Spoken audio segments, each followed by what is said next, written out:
عدل و انصاف ایسا ہونا چاہیے کہ چار لوگ یاد رکھیں اور کام ایسے ہونے چاہیے کہ مر کے انسان زندہ رہے۔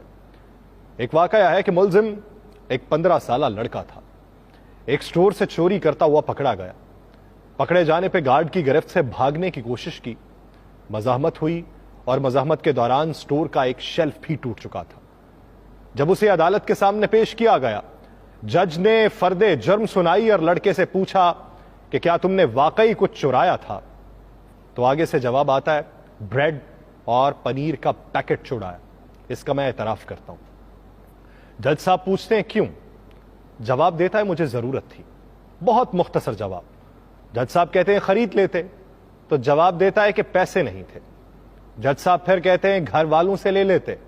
بچہ جواب دیتا ہے کہ گھر پہ صرف ماں ہے، بیمار ہے، بے روزگار ہے، بریڈ اور پنیر اسی کے لیے چرائی تھی۔ وہ پوچھتے ہیں تم کچھ کام نہیں کرتے؟ جواب دیتا ہے کرتا تھا، ایک کار واش میں تھا، ماں کی دیکھ بھال کے لیے ایک دن کی چھٹی کی تو نکال دیا گیا۔ جج صاحب کہتے ہیں تم کسی سے مدد مانگ لیتے؟ جواب دیتا ہے کہ صبح سے مانگ رہا تھا، کسی نے مدد نہ کی۔ جرا ختم ہوئی اور جج صاحب نے فیصلہ سنانا شروع کر دیا۔ چوری اور خصوصاً بریڈ کی چوری بہت ہولناک جرم ہے، یہ جج صاحب کہہ رہے ہیں، اور وہ کہتے ہیں کہ اس جرم کے ذمہ دار ہم سب ہیں۔ عدالت میں موجود ہر شخص مجھ سمیت اس چوری کا مجرم ہے۔ میں یہاں پر موجود ہر فرد اور خود پر $10 جرمانہ عائد کرتا ہوں۔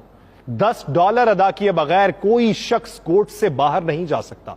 یہ کہہ کر جج صاحب نے اپنی جیب سے $10 نکال کے میز پہ رکھ دیے۔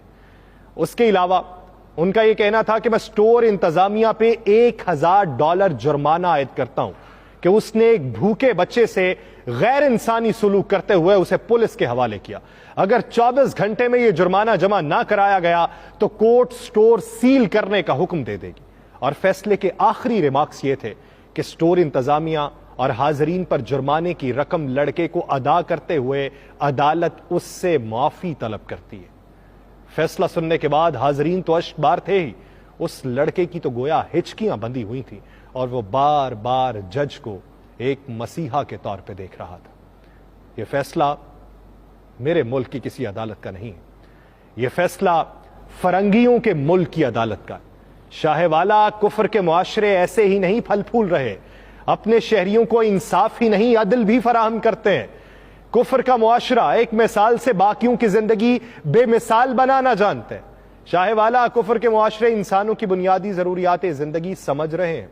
ہم جنہیں کفر کا معاشرہ سمجھ رہے ہیں وہ ہمارے نزدیک تو